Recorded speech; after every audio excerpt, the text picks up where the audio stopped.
Bonjour à tous et bienvenue sur Crypto Signal. Aujourd'hui, on va faire un point sur l'action de prix sur Bitcoin. On va s'attarder sur Ethereum également et on va s'attarder sur les marchés traditionnels, c'est-à-dire le Nasdaq et le S&P 500. On passe en partage d'écran. J'en profite pour dire à ceux dont le contenu peut plaire de surtout pas hésiter à s'abonner, activer la cloche des notifications, éventuellement nous rejoindre sur le Discord dont le lien est en description, et éventuellement mettre un like et un commentaire si le contenu vous plaît. Ici, on est sur le BTC face au dollar en 2 heures. Et vous voyez que on a ici cette fameuse ligne jaune qui est une ligne de tendance qu'on a tendance à venir chercher depuis un petit moment de ça, c'est-à-dire que ici on est venu chercher cette ligne de tendance, ici également, ici on a rebondi dessus, ici au moment où on la casse, accélération baissière, et là on est pile au moment où on revient la retester éventuellement comme une résistance. Vous voyez, c'est la jaune qui est là. Donc concrètement, si on la passe aujourd'hui, c'est-à-dire qu'on arrive à passer 1 ou 2 jours au-delà de cette ligne, on a des bonnes chances de venir couvrir ici toute cette zone où il y a eu très peu de business, vous le voyez sur la totalité. Là, on voit la totalité de l'action de prix qui s'est passée dans cette zone. On a des bonnes chances de venir éventuellement la couvrir. Ce qui nous ramènerait en haut de ce biseau rouge, là, vous voyez, avec une target, si on accélère assez fort, autour des 32 000 $. Et si jamais on est beaucoup moins puissant au niveau de l'action de prix, plutôt les 28 000. On sait que ici, il y a de l'argent à prendre. C'est-à-dire que là, on avait des shorters qui sont toujours en position et que autour des 32-33 000, il y a quand même un petit peu de liquidité à prendre. Donc ça, c'est important de le comprendre.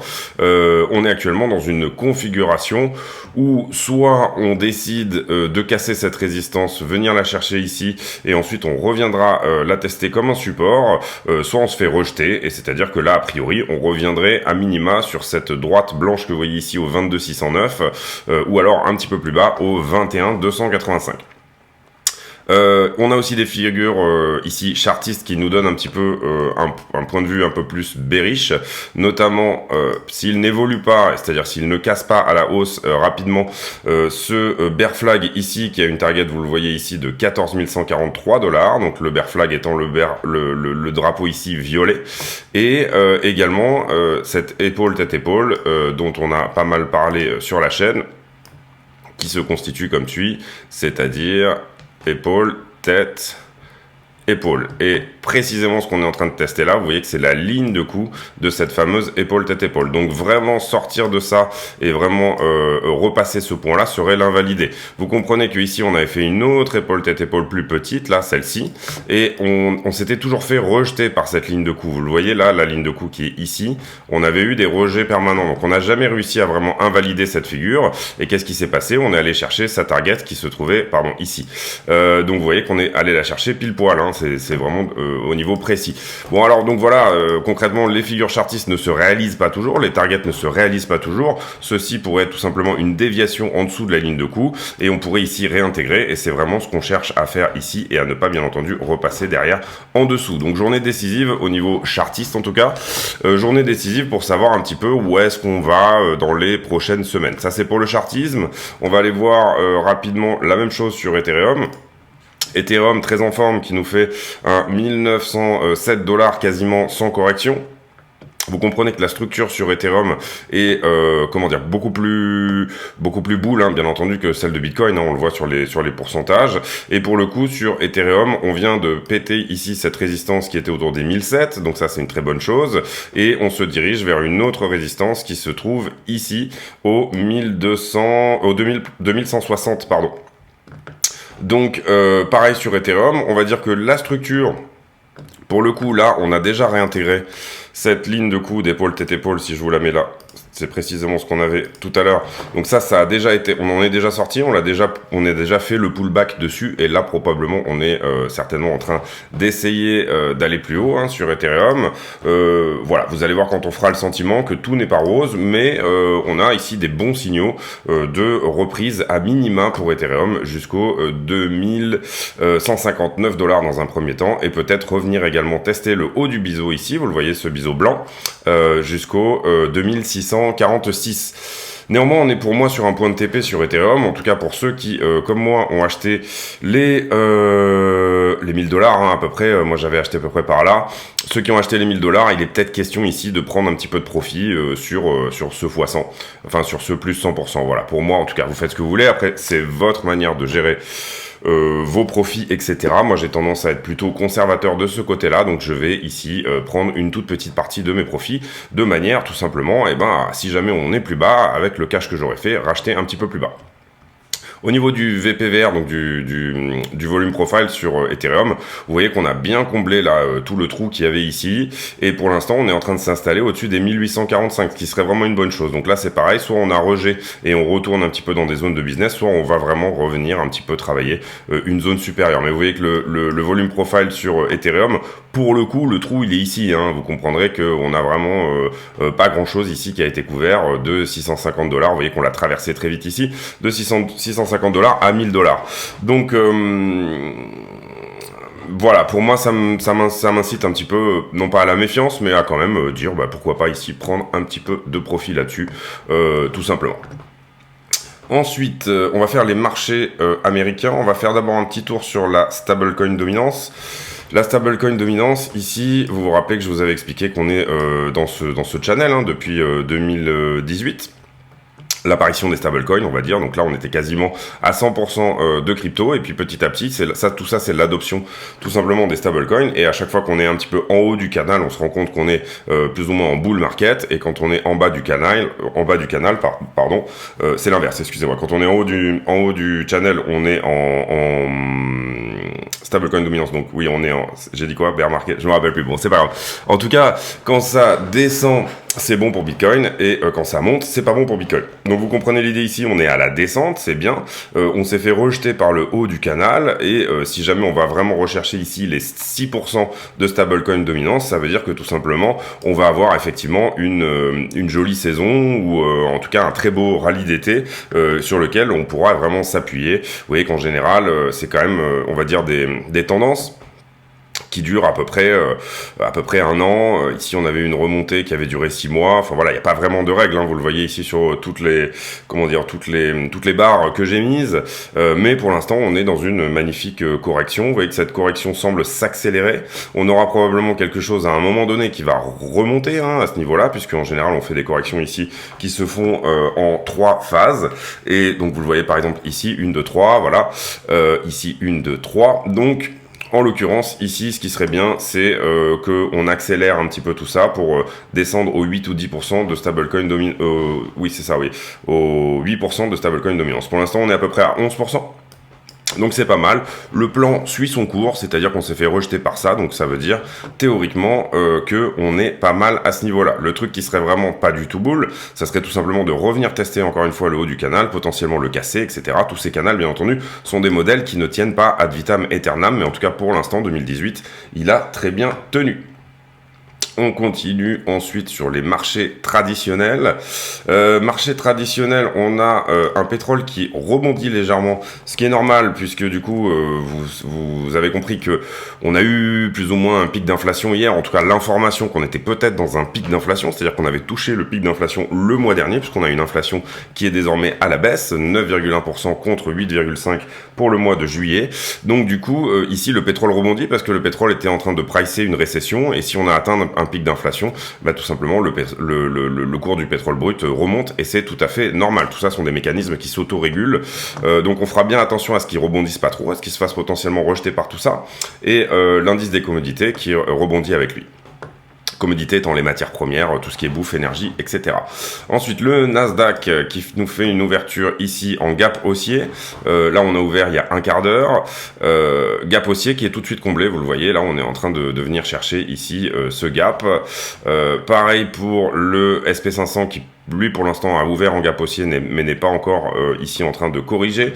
Vous comprenez qu'on arrive dans une zone un petit peu de danger, puisque si on prend la totalité de ce mouvement-là, on est pile poil au niveau de la zone de rechargement des shorts, c'est-à-dire que ici, les shorts vont potentiellement se montrer, les vendeurs vont essayer de défendre cette zone. Sur le Nasdaq 100, c'est-à-dire les 100 plus grosses actions du Nasdaq, même chose, on arrive en zone de rechargement de short également, de ce petit mouvement-là qu'on avait eu de mars à juin. Donc il va falloir breaker cette zone assez violemment. Voilà, pour moi ici on a passé une résistance sur le Nasdaq 100.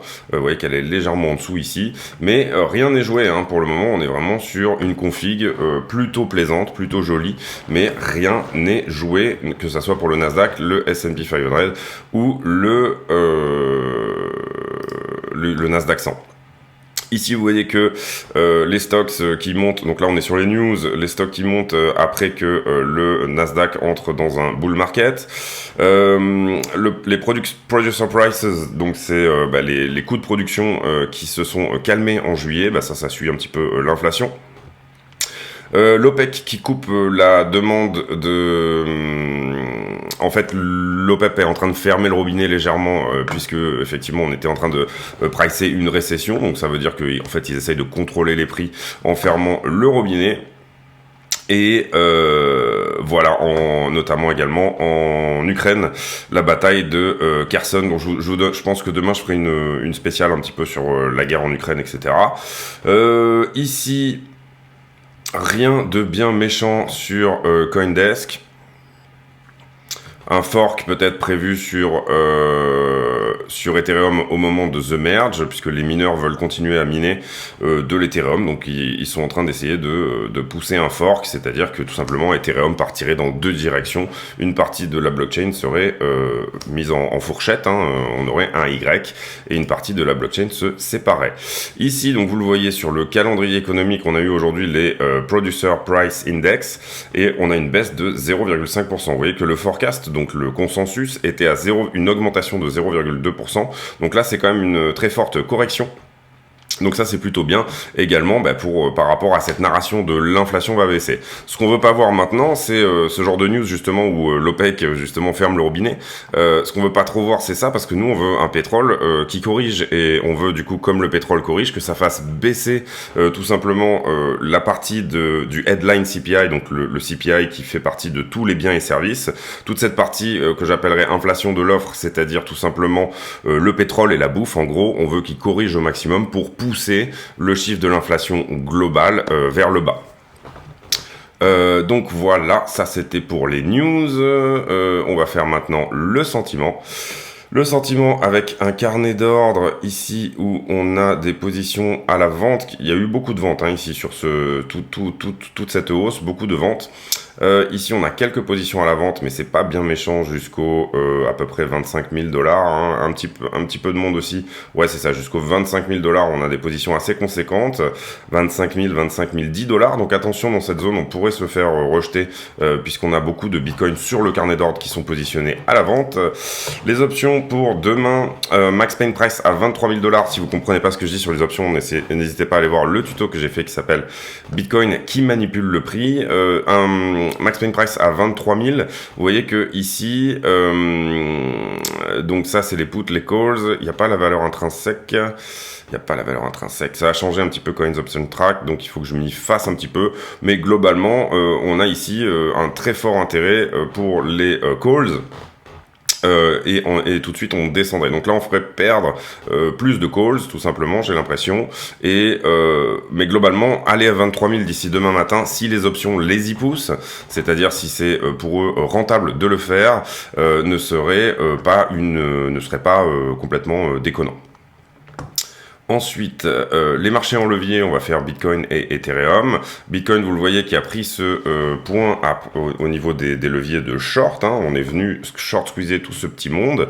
Ensuite, ici, on a eu, depuis qu'on a fait donc la vidéo hier, une forte augmentation du nombre de contrats en circulation, avec une forte augmentation du funding. Donc ça correspond au niveau de short qu'on avait déjà mis hier. Et puis ensuite, beaucoup de positions qui se ferment ou qui sont fermées qui sont obligées d'être fermées, c'est-à-dire qu'ils sont liquidés sur toute cette descente. Donc là on a fait grosse hausse de l'open interest, et ensuite on est revenu au point de départ. Sur ce point là on a eu légèrement du long, mais on va pas le noter parce que c'est vraiment sporadique. Ici par contre on accélère, vous le voyez, sur du long, donc on aura un point à prendre au niveau des longueurs également à peu près ici, voilà, si on vient de chercher pile poil. Ici, pas mal de longueur. Vous voyez qu'on est d'abord sur une augmentation et ensuite on rediminue. Donc on a eu également du shorter là, c'est ce qu'on est venu chercher après. Ensuite, on repart ici sur du long, vous le voyez sur toute cette période-là. Donc on remettra un point ici de longueur à prendre à peu près par ici. Par ici, voilà. Et ensuite, à partir de ce point-là, le funding, l'open interest continue à augmenter, donc le nombre de contrats en circulation qui augmente, mais on a des shorters qui se réveillent ici. Donc du coup, ça nous mettra un point de short à peu près à prendre ici. Vous voyez qu'il a été travaillé, mais du coup, pour quand même garder l'information sur le graphe, on va mettre un point de short ici à venir prendre. Par contre, je me suis trompé, ceux-là, ils sont en rouge. Donc ça c'était pour Bitcoin, vous voyez qu'on est en train d'engranger un petit peu du monde là sur la route au niveau des longueurs. Globalement, si vous regardez dans sa globalité, vous voyez que ici on a une augmentation du funding et globalement depuis ce point-là, on a eu une augmentation également de l'open interest. Enfin, augmentation ici de l'open interest, augmentation du funding, ça veut dire qu'on a quand même plus de shorters ici et plus de liquidités qui sont à venir chercher en bas. Maintenant, vous voyez ici que le CVD au spot, c'est-à-dire la demande au spot, est fortement vers le haut. Donc le chemin de moindre résistance ici, il n'est pas vers le bas.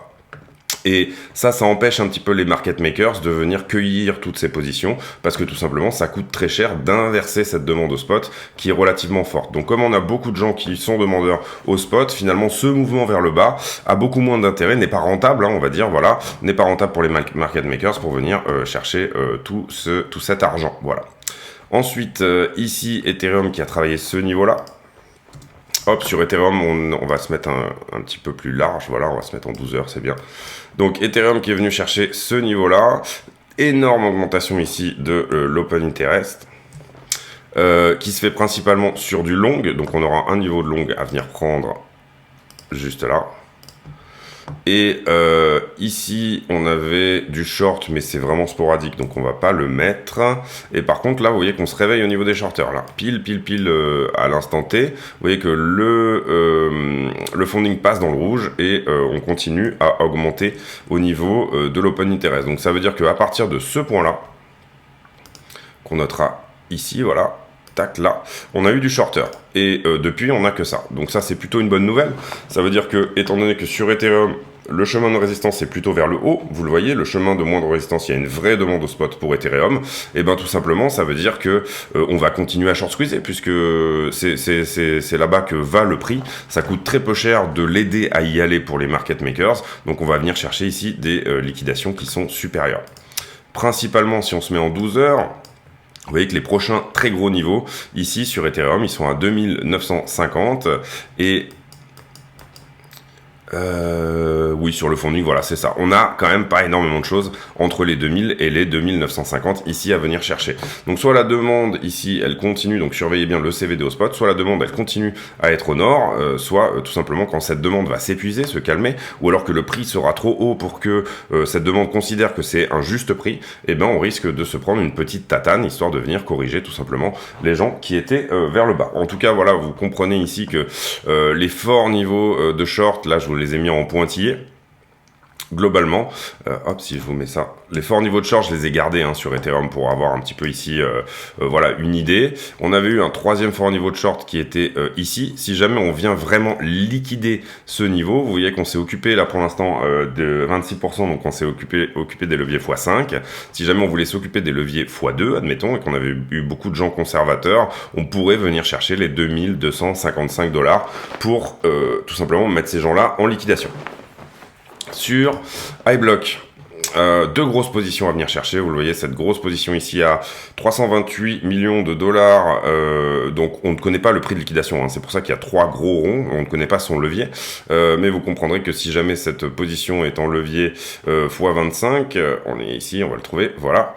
Non, moi je sais à 300 millions. Allez, on va y arriver. Voilà. En x50, elle aura un prix de liquidation à 23 000 $. Et en x25, Je ne sais pas.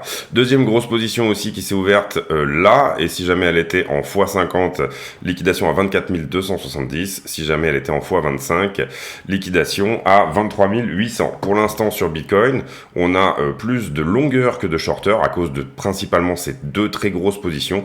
Donc là, on pourrait imaginer un retournement du prix, en tout cas pour venir en cueillir au moins une des deux. Un des problèmes qu'on a sur cette vision-là, tout simplement, c'est qu'on ne sait pas qui a pris profit. Si jamais cette position-là, là, qui est énorme, elle a pris profit, personne ne va venir la chercher puisqu'on sait qu'il n'y a plus de liquidation à prendre de ce côté-là. Donc c'est un des désavantages, on sait à peu près quelles sont les positions qui s'ouvrent et on peut réfléchir à quels sont leurs leviers, mais on ne sait pas quelles sont les positions qui se sont fermées à l'instant T. Pour l'instant en tout cas, on sait qu'il y a beaucoup plus de gens qui ont ouvert des positions en levier en longue, et que donc du coup ça pourrait être intéressant ici de retourner la demande. Donc ce qu'il faudra encore une fois bien surveiller, c'est tout simplement le CVD au spot sur Bitcoin. Sur Kingfisher, on a un petit peu la même information, j'ai envie de dire, c'est-à-dire que là on pourrait classer que ce sont les deux grosses positions dont je vous parle, avec ici Kingfisher qui considère qu'ils sont à peu près garés dans les 23 500. Donc aujourd'hui, on va dire que si le CVD au spot se retourne un petit peu, etc., il peut être intéressant de venir au moins, à minima, chercher les 23. Voilà. En tout cas, voilà. Ça dépendra de la demande au spot, tout ça dépend de la demande au spot. Est-ce que tout le monde considère que... Est-ce qu'il y a encore des gens qui sont prêts à rentrer ici sur ce breakout de l'inflation, etc. Est-ce que cette narration de l'inflation qui diminue va continuer à faire baisser Bitcoin? Voilà, pas forcément ici de narration aujourd'hui sur le cours. Je voulais juste vous faire part tout simplement de l'analyse globale. On revient faire un petit point ici sur Bitcoin. Globalement, vous comprendrez que pour moi, cette droite est hyper importante. Là, la jaune, si on arrive à clôturer dessus et à vraiment s'installer au-dessus, voire faire un pullback plus tard pour vraiment la valider comme une résistance, pour le coup, on est pas mal pour, à minima, essayer d'aller venir chercher celle-ci.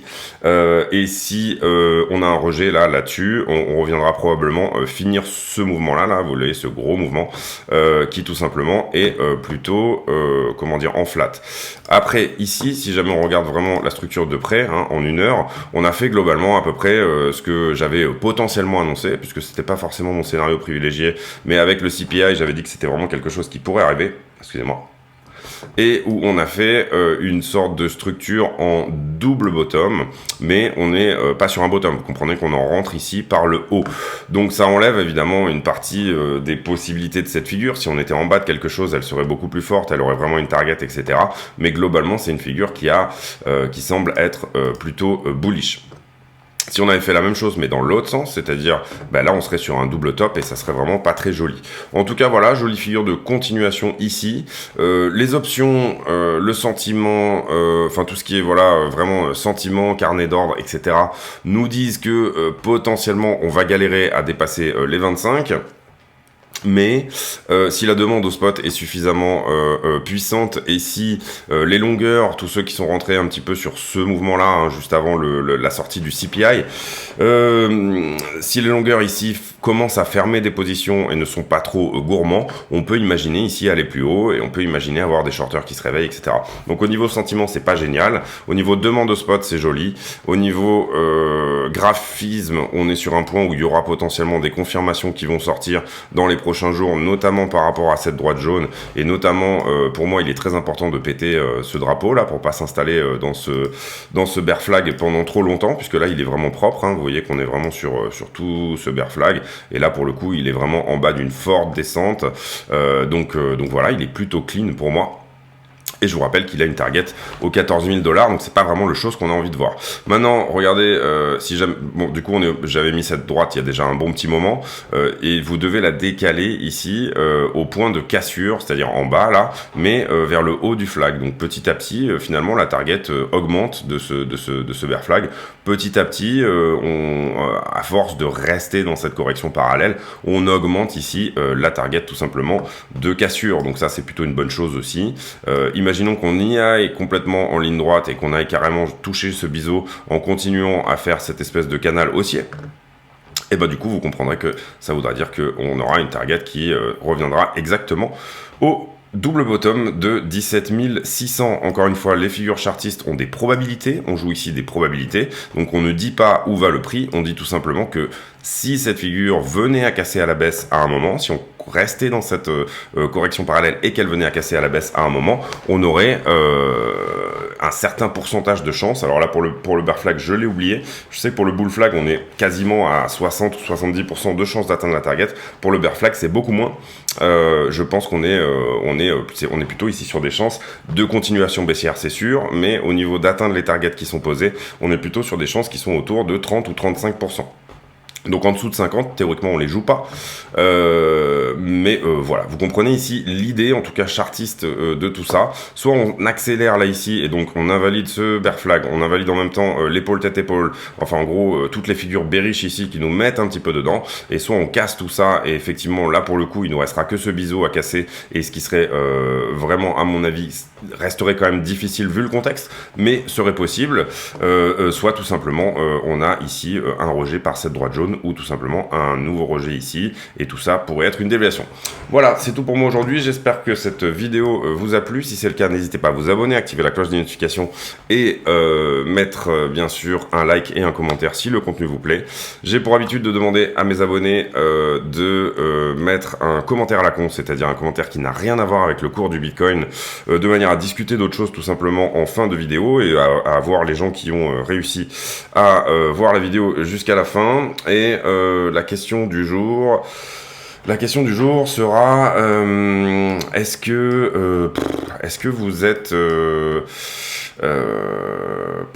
j'ai du mal, hein, j'en ai posé 200 des questions à la con, donc du coup j'ai un petit peu du mal. Est-ce que ça va être une question bricolage, est-ce que vous aimez bricoler ou pas? Est-ce que vous êtes plutôt bricoleur avec un garage rempli d'outils, ou alors est-ce que vous ne l'êtes pas du tout? Merci à vous de m'avoir suivi, je vous souhaite une très bonne journée, on se retrouve demain pour un nouveau point météo, et à très bientôt, ciao.